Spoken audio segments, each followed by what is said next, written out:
Women at work. Yeah, this is what happens when you're the only girl in the family.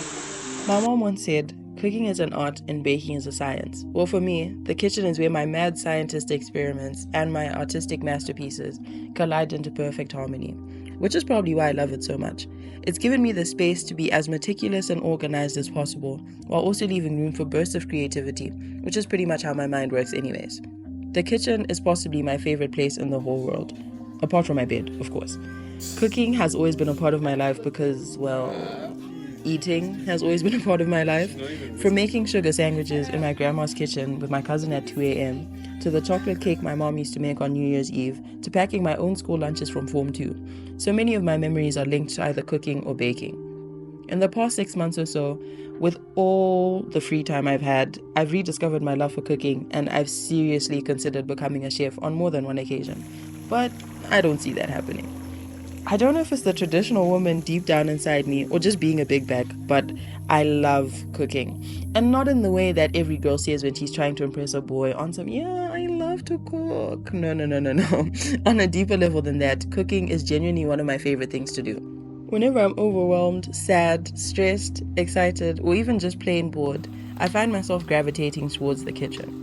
There's just something about starting with seemingly unrelated and sometimes incompatible ingredients and ending up with a perfectly curated dish that makes me feel so accomplished. It's like, even if my life isn't coming together, or I can't finish my homework, or I've been crying the whole day, at least I can create something in an hour or two that makes me feel like I'm not a complete failure.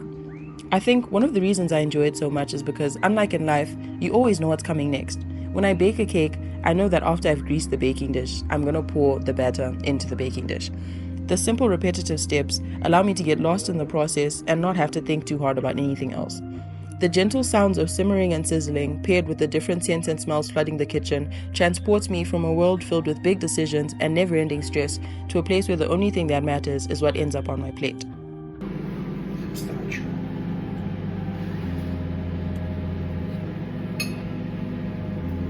What would you rate it? Definitely a 9.5. Really? It's amazing. Are you just saying that or like genuine? It's really nice. I like it. Good. The feeling of seeing someone enjoy something you made is indescribable. The mix of joy and accomplishment is probably one of the best feelings in the world. I believe cooking for people should be considered an official love language. Well, for me, it already is. I can't even count the number of cinnamon rolls or muffins that I've made for my friends. Having a home-cooked meal or a freshly baked dessert waiting for my mom when she gets home from work is my way of showing her how much I appreciate all the hard work that she puts in for me. And as a thank you for buying the groceries. Learning new recipes and perfecting old ones brings so much joy into my life and is a great way for me to make memories with my friends and family. Getting a good meal out of it at the end is just an added bonus. Are you gonna finish all that? Yeah, because my cooking is just that good, right? Like, you can't even help yourself, right? Right? For me, cooking really is more about the peace of the journey over the excitement of the final destination. So take this as a formal declaration of my love for the kitchen, and a thank you to everyone who's been subjected to, can you taste this? What do you rate this dish? And especially to my mom and Manoli, who've had to wait hours for dinner to be ready because I got a little carried away. Lots and lots of love. Kels.